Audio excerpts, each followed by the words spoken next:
All right, how's it going? Will here. Today, I'm going to break down the SKIMS funnel. So I have all of this linked for you guys. So there is the actual funnel that you can walk through here, and then I have the actual audit itself here. Um, yeah. So why don't we just jump right on into it? I'm going to show you how I do this, show you all the tools I use, like as always, and I'll sort of start with the funnel. I think one thing that really stands out with Skims is the amount of traffic that they get. You can just sort of, again, I use SimilarWeb, but there's a bunch of other tools you can use, um, and you can just click on. You can download this Chrome extension. You can see they're doing about, I think, 10 million, 20 million, 15 million visits a month, which is which is insane. It's definitely one of the bigger, from a traffic standpoint, one of the bigger stores I've reviewed. And given that like this brand or brands like this, I don't know what their average order value is, but let's just say it's $70 or something like that. I would probably make the assumption that they are earning about $1 a visitor. So we can easily see why this brand is doing over 10 or $20 million a month in sales. In this, I'm not sure if that justifies the valuation. Reportedly, that they're valued at $4 billion, but yeah, I mean they are definitely uh, traffic machines, and they're making millions and millions of dollars a month. So let's jump into the actual breakdown of it all. So their top country is the USA, bounce rate 39%. 54% is coming from organic traffic. Probably another 30% is paid. They do a lot of paid. Mostly, I think it's coming from basically off what I could see would have been like display ads or Google Shopping ads. And I'll break that down in a bit. Um, their top page is their homepage. Their second popular page is the shapewear page. Um, Nothing really going on 404 wise. You can check their 404 page out here. Um, Nothing crazy. The craziest one I've seen is Feastables so far, but it's just your standard 404 page. So my computer's taking a while to load. Their top paid words, their top PPC words are skims. It's all branded keywords mostly. So skims or some misspelling of skims. They are also going after some uh, uh, keywords like shapewear and bras, for example, which I found interesting and I'm sure is really competitive. Um, but uh, but yeah, I do think it's mostly coming from branded keyword search. Top inbound links, they get it's Kim Kardashian's brand. They get inbound links from everywhere. The one that popped up for me was this one around from Dwell. I think this was the actual top one, which is why every celebrity has a home goods brand now. But and it just sort of broke down all these different celebrities brands, but yeah, you can see that you can sort of see that most of it is coming from these keywords. In terms of apps they're definitely using Shopify Plus. They're using Klaviyo for email marketing, and they're using Attentive, I think, for SMS. I'm not sure, like deeper down the tech stack, what they're using, but those are sort of the big three that I saw. Pull up all their social media. Let's pull that all up.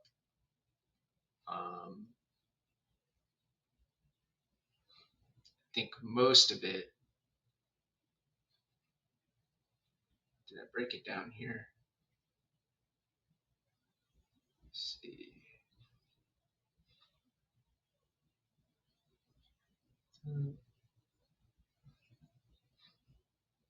right? So most of they're doing a lot of social media, but it's actually the one that I got the most amount of traffic one was actually from YouTube, which I was a bit surprised from, just given that YouTube tends to be more of like a male skewed platform.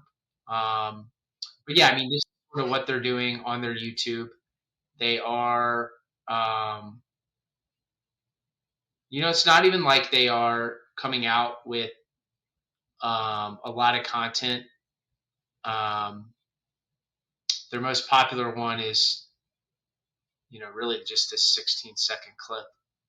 I guess they're using a lot of celebrities here, like the sisters of Kim. Pretty sure this is celebrity. And then in terms of the link, I'm pretty sure this goes to a collection page, maybe.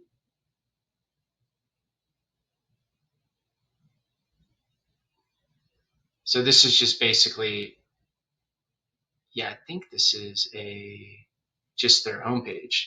As you can see from the UTMs, they've added in the UTMs, but this goes straight to their homepage. Pretty sure, yeah. So not like really anything crazy here from like a funnel standpoint. Um, let's look at some of the other stuff they're doing. Their other top um, channel is Instagram. Um, obviously, it's a very well-known brand. They're doing a lot of they're much more active, I would say here. Like this was sent out a day ago, and they do these like special links that are going to certain pages on the site. I was surprised, like a lot of these apps or a lot of these brands are using like some sort of social landing page, and they're just sort of going straight to um, the. I guess they have this social shop, and then it goes back to the homepage, I believe. Let's see, or a holiday shop. Yeah, so it's called social skims.social.holiday shop, but it is leading to collection pages and product pages. Um, or really, this one just goes right to the homepage. Interesting. So, not even a lot of funnel stuff going on here. But yeah, that's a little bit about their social media in terms of um, their actual bottom of funnel. They're doing it's single opt-in. They didn't have live chat. They do have email opt-in, mobile opt-in on the top page, opt-in on the second page. There wasn't anything I was seeing product or cart exit intent or even like a collection exit intent. They do SMS. There's no one-click upsells, and they have an abandoned checkout flow, which I will break down later in the video. One thing I didn't see was a browse abandonment flow, which I thought was interesting. Maybe I did, but I kind of like played around with it to try to get one to trigger. But there was no browse abandonment flow, which I find interesting because I do feel like a lot of fashion brands, this tends to be one of their more top performing flows. In terms of retention, there was no bounce back flow. There was some NPS surveys. There was some shipping notification emails that I'll break down. The one thing I was a little bit disappointed in was just their email response and SMS response times. They weren't really good. They were doing something that I find, I wouldn't say shady, but I mean, maybe they're just getting so much volume, but they do send from like a lot of no replies, which I found really, um, I don't know. I just don't recommend that from like a customer experience point of view. Like if you just look at Skims, um, their this one was coming from online.store, but then they've had other ones like their newsletter comes from like a no reply at skims.com, which I find really, I mean, first off, it's not good from a customer experience standpoint. Secondly, I don't think it's really good from a deliverability standpoint. Um, you want to be, you want to have emails that you want your email name to like actually be something that or an inbox that people are that you're monitoring. And I do think that Google and some of these other inbox providers are looking at stuff like this. Not like the biggest expert on it, but I do think that this is a missed opportunity from them. Moving on, like they're sending about twice a week. I wasn't able to get a win back flow. I did see a post purchase flow, and I'll break down their newsletters in a second. But yeah, let's jump into the actual funnel itself here. So I have it pulled up. So yeah, a lot of their traffic is coming from direct paid search, displayed ads. And when I say paid search, I literally mean that they have a lot of people just searching for skims, like literally skims, or maybe Kim Kardashian, or maybe sk.ims or skim. There also might be searching. So there's a lot of this showing up. There's also a lot of like sponsored Google shopping ads, so showing up for the branded search, and all of this is sort of going to it's either going to the homepage, it's either going to an actual product page in the sense of these sponsored posts, or it's going to some sort of collection page. So that's where they're mostly driving all of their traffic to, is a lot of these pages. Again, I went through some of their social stuff, YouTube and Instagram. A lot of this is just going right back to the homepage.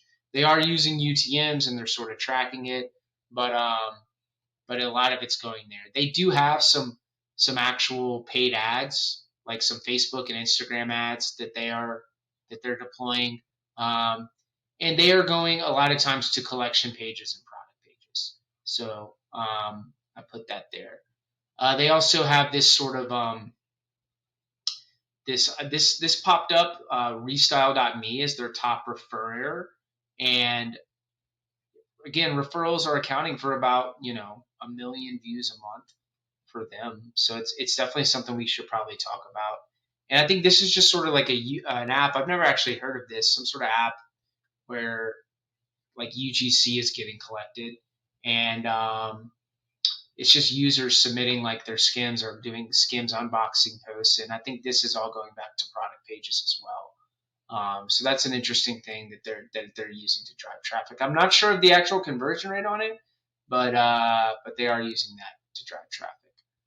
Moving into their actual, once you land on site, there is a pre-purchase pop-up. Again, I'm pretty sure this is coming from Attentive. So this is their actual pop-up. I got it. Really, it's only triggering on the homepage. Like this wasn't, and some of the other pages, it wasn't triggering down the funnel on like collection pages or product pages and stuff like that. So they are doing this. They are doing a little bit of zero-party data, which was cool to see. I do feel like they're trying to build their men's line, and so they're probably segmenting these people out. I have not actually gone ahead and looked at. Let me see. I should probably do that. Like how they are segmenting. How they are segmenting out, how they're doing segmentation different between men's and women's. But my hunch is, you opt into that, it assigns a profile property to you in Klaviyo, and then it's either you're a man or a woman, and they're sending you different. They have segments around that, or maybe they even have a different flow around that. So we'll see in a second. But yeah, I mean, moving on past that, this I kind of showed you what it looks like, and then this is their pre-purchase flow.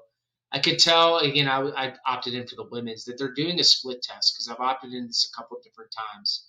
I don't know at the time if they're still running this split test, but this is sort of their pre-purchase flow. You're on the list, and then I'm not sure what they're testing here.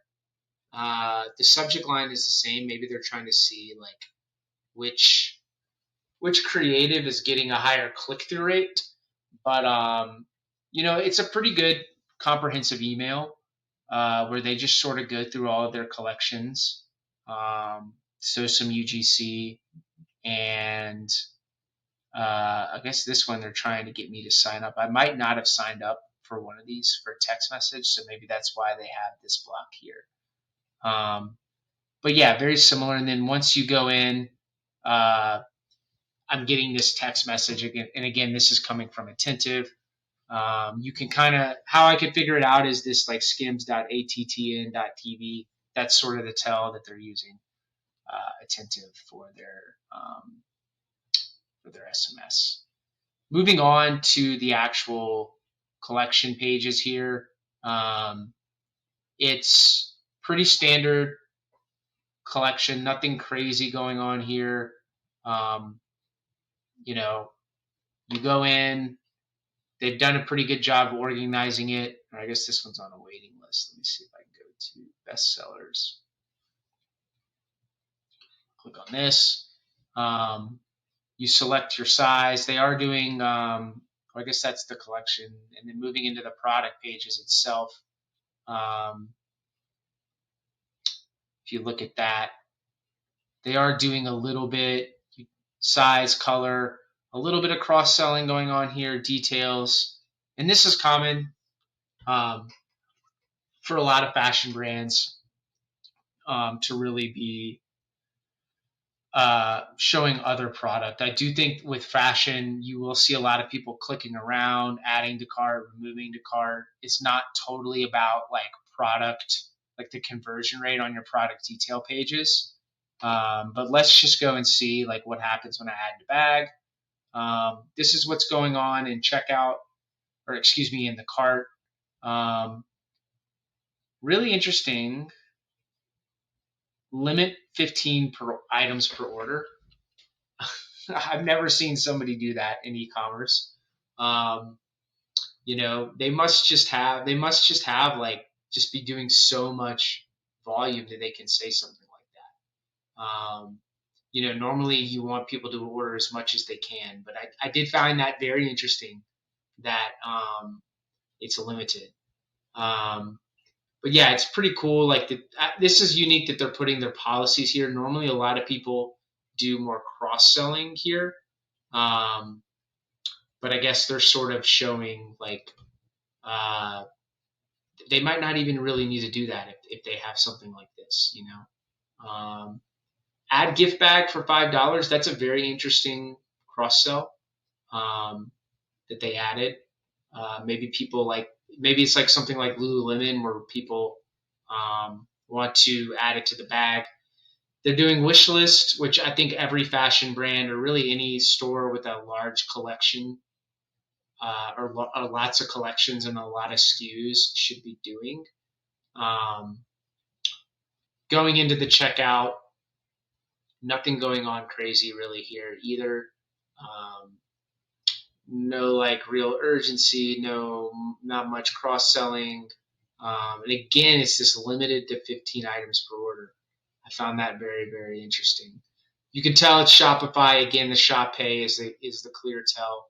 But yeah, I went through the entire checkout experience and it's pretty straightforward here until you get to the order. They are doing an NPS survey. Very light, just trying to figure out how did you hear about us. And I didn't go through all of this stuff, but I picked a friend. And I could tell that they are thinking a lot about this. And I think that, while I wouldn't consider Skims an omni-channel brand per se, because, I think a lot of their revenue is coming through their Shopify store. I'm not sure if they have much of a brick and mortar presence, but I will say that they probably have a lot. It's probably hard for them to track where a lot of their, or I guess it's hard to track attribution sometimes with celebrity brands, I think, because it's like, is it the celebrity that's really driving the traffic? Is it the brand? Is it, people knowing about the celebrity, searching for the brand? Is it some of these other channels that we documented over here? Again, like they are, a lot of people might think that, oh, they're just searching, it's just Kim Kardashian. That's why people are coming here. But it's a pretty healthy distribution of traffic here where you've got direct, you've got ads, you've got social, you've got referrals. Again, I talked about this this app down here that was driving a lot of user generated content, driving traffic. And like I said, they're generating over 20 million uh, at the time, 20 million unique visitors a month. I mean, that is a massive amount of traffic. Um, and that's more, I recently broke down Olipop and Feastables and Athletic Greens, and that's more than all of those brands. So I do see they probably have a hard time tracking and figuring out where their actual customers are coming from.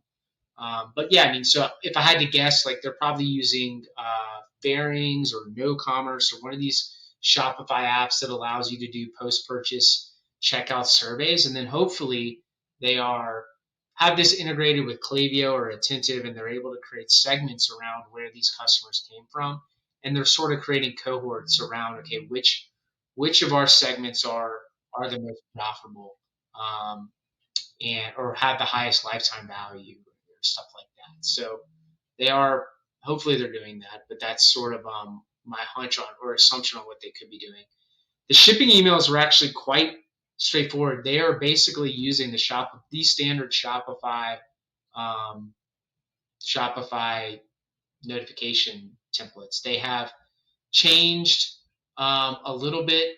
They've restyled it a little bit, but they're not really heavily styling this. And I've seen this a lot, like Liquid Death when I did their breakdown. They were pretty much using the standard Shopify shipping notification templates. But yeah, I mean, in terms of like shipping and the order time, it did get here. I mean, I did order it um, around the holidays, so maybe shipping time was a little bit delayed, but um, it took probably about like 7 to 10 days for the order to show up. So not the greatest experience, but it did arrive. Um, the unboxing was pretty straightforward. I just ordered like a tank, and I ordered a women's one, not a men's one. But you can see that the unboxing is pretty straightforward. It did come in this sort of cool little pouch. Uh, the quality was pretty good too. I think that like there is this assumption maybe that Skims is like a Sheen or is like just shipping like Alibaba type stuff with Kim Kardashian's name on it. But I would say this is like it's obviously not like the highest of quality, like elite luxury, but I would say this is a more premium fashion brand.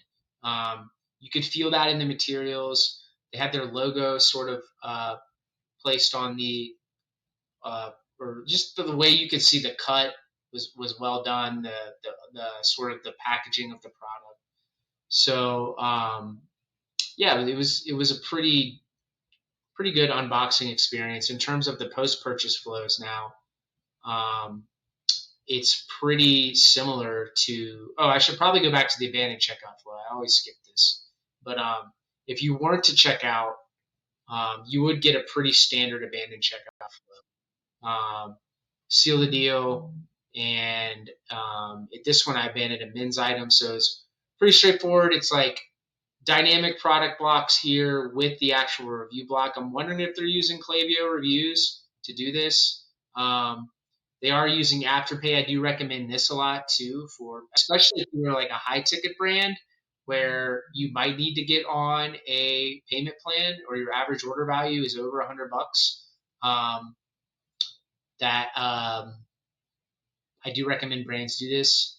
They are doing some cross selling too, which I found interesting. They were sort of cross selling me women's items, so maybe they could clean that up a little bit. But also, I've been breaking down their funnel, and maybe dynamically, I was just looking at a bunch of sort of products here. But again, this is the second email I get. It's very, very similar. Um, it's just like literally they changed the hero. But yeah, not like a crazily designed abandoned checkout flow. This is like literally drag and drop blocks, designed a hero, dragged it in, designed the actual. This is the dynamic product block, the afterplay block, and then the footer is the same. Moving into the post-purchase flow, it's very similar to the pre-purchase flow. They are basically they spend a lot of time talking about loungewear. I've noticed this a lot. Like maybe this is sort of a collection they're really trying to push. Um, but you can see. I hope you're loving your first purchase. Our best selling loungewear. They start doing other collections. Maybe it's just because so many people are coming in buying shapewear, you know, that it's like a natural cross sell to be okay. Well, you have shapewear, maybe you need loungewear, but you could argue that you buy shapewear and you want more shapewear. I have worked on one shapewear brand client of mine years ago, and they're a massive shapewear brand that probably competes with Skims. I'm talking like 50, $100 million plus in sales and revenue. And we were having a lot of time at the time, and this was years ago, just upselling, not even cross selling, just being like, hey, you bought um, this certain shapewear item. Buy here's a BOGO. Buy one, buy two more, and get one free. So we had a lot of success doing that, and I'm not sure if that's the path that Skims should go down, just because they are a brand, a celebrity brand, it's a more premium brand. But I do think that they could probably keep cross selling shapewear instead of going into loungewear right away. So I'll be interested to see that test.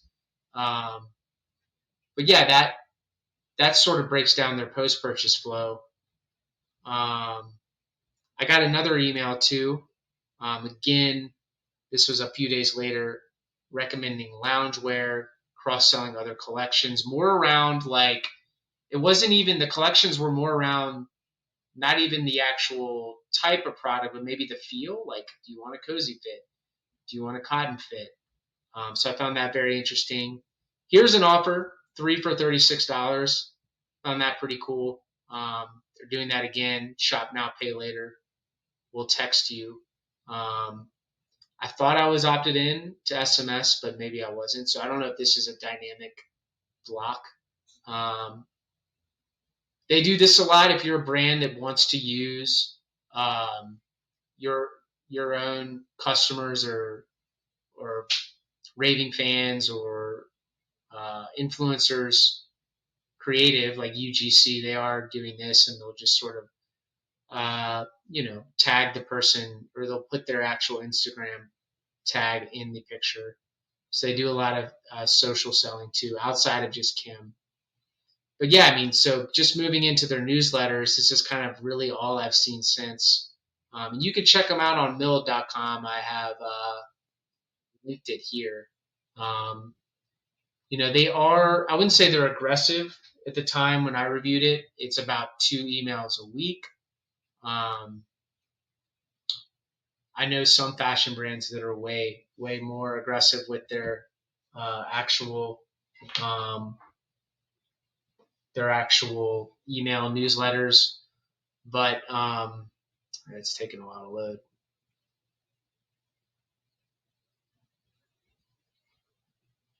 Okay, here we go. Okay, but you can see all their newsletters. Like they sent one yesterday. Again, this is like a new product launch. So they're doing that. New Year gifts. They were still kind of doing. I'm filming this in January, but probably still doing some holiday promotions. Now they're moving into winter. Get snatched for the new year. Now they're moving into getting in shape. So it's an interesting brand because you can ride obviously the shapewear trend, Kim Kardashian trend, fitness. So I mean, like I would say their newsletters are pretty dialed in. Obviously, this was a lot of their Black Friday stuff. Um, they didn't even call it Black Friday; they called it Skims biannual sale. Um, and then you can see some of their other stuff. But yeah, I mean, this is the breakdown of their entire funnel. It's a cool brand to see. Pretty good execution. I would say a lot of these. I've been looking at a lot of these Kardashian brands lately, and the execution is pretty well done.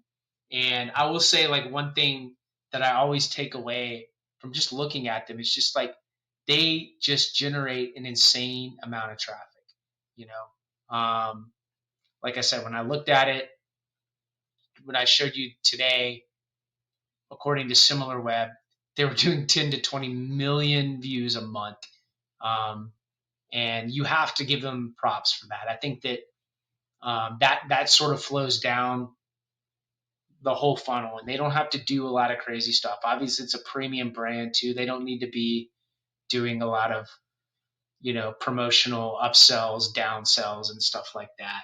But it just goes to show, like what can happen when you build a traffic machine. So yeah, I hope that's it. I hope you enjoyed it, and stay tuned for my next funnel breakdown.